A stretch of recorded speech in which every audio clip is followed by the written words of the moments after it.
looking at a really cool ukulele today. This is the KCR-10AC. This is something that's fairly new from KoAloha. They just sent this to me. UPS just dropped it off like 45 minutes ago. And I wanted to do a quick video on it because it's actually a stunning instrument. This is all handmade. You got the acacia wood top, sides, and back. You got the cool crown inlays, beautiful rosette.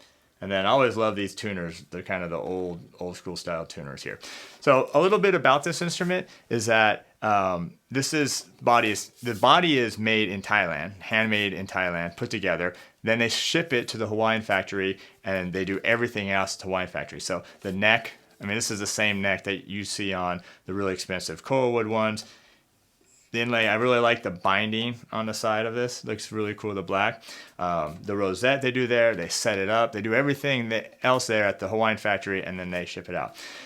The reason I'm talking about this is because koa wood is getting really expensive. There's only so much koa wood that is allowed to be harvested each year, and the demand of that is getting more and more. So what does that do? It drives the prices up. So yeah, you can get a koa wood ukulele. I know everybody wants one. I love them myself, but just know that you're going to be paying top dollar. Plus, in a few years, trust me, they're going to be even more expensive than they are now. So the acacia wood is a great alternative. To me, it looks just as stunning as a koa. Now, you may say, no way, that's not possible, but check this out.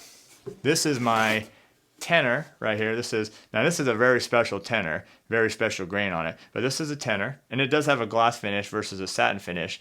But notice the grain, notice the darkness of the wood and the grain, right? They're very, very similar. As I mentioned, this one has a satin finish.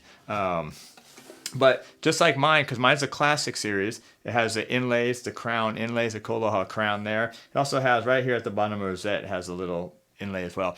They don't make the classics anymore. And also, they had one called the Bacate. I think I pronounced it right or close, hopefully. They don't make those anywhere, and this one's kind of replacing that. So this is a great instrument. It's one of those alternative to the really high price koa wood ones, but you're getting a handmade instrument. And this is an amazing instrument. I mean, I know you can't feel it, but this is really truly a work of art. So this one they sent to me. I'm probably going to keep it, but if you're like totally in love with this one, just hit me up and we can talk about it. But it sounds really cool. By the way, this is a concert, if I didn't mention that, and this one has a high G on it.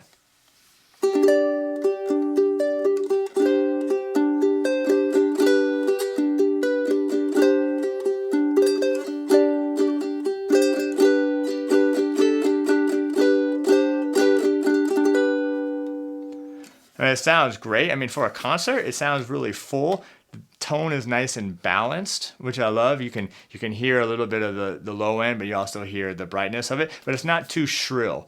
Sometimes concerts can be a little bit too shrill sounding. And so this one sounds great. The neck, I mean, I know you can't feel, but the neck really feels great. Sounds great. So I would have no problem playing this particular instrument. Matter of fact, I'm going to try to do some lessons on it as well and just play it because it sounds great. So anyway, again, this is a KCR-10AC. I think this is a beautiful instrument. You can't go wrong. And, for a handmade instrument, you would not be disappointed because I do believe that the better instrument that you play on, the better you're going to play. And it doesn't mean you don't have to practice or work hard, all that stuff. But trust me, when you have an instrument that feels good and sounds good, it inspires you, and you're also going to want to play more and practice more and play better as well. So anyway, check these out. These are really cool.